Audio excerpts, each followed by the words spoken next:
Solisti Veneti hanno un nuovo direttore principale. Dopo la scomparsa del maestro Claudio Scimone, che ha lasciato un vuoto enorme nell'orchestra che lui stesso aveva fondato esattamente 60 anni fa, i soci e il consiglio hanno scelto un successore che è stato anche uno dei suoi allievi prediletti fin dai tempi del conservatorio. È Giuliano Carella, milanese 63enne ma veronese d'adozione, presidente dei Solisti Veneti dal 1990. Io sono sempre stato legatissimo ai Solisti Veneti, allievo del maestro Scimone dagli anni 70, è stato il mio insegnante di musica da camera al Conservatorio di Verona, è stata la persona che mi ha messo la bacchetta in mano e che ha cominciato a farmi dirigere.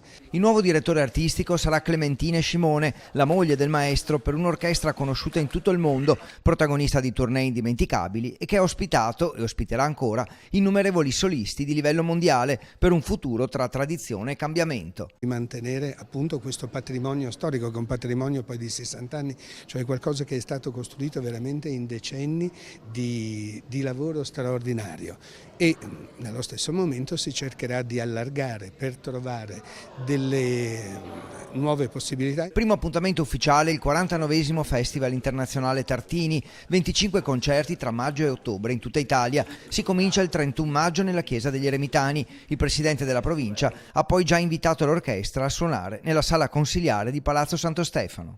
La prima cosa che faremo è questo concerto di apertura il 31 di maggio agli Eremitani, che è anche l'apertura ufficiale del festival, nella quale presenteremo un programma dedicato per metà a Tartini, per legarci a questo compositore padovano che tanto ha significato anche nella carriera di Claudio Scimone e dei Solisti Veneti. Poi faremo il Salve Regina nella revisione di Claudio Scimone, l'ultimo brano scritto da Giuseppe Tartini, e per chiudere il programma la Krönungsmesse di Mozart.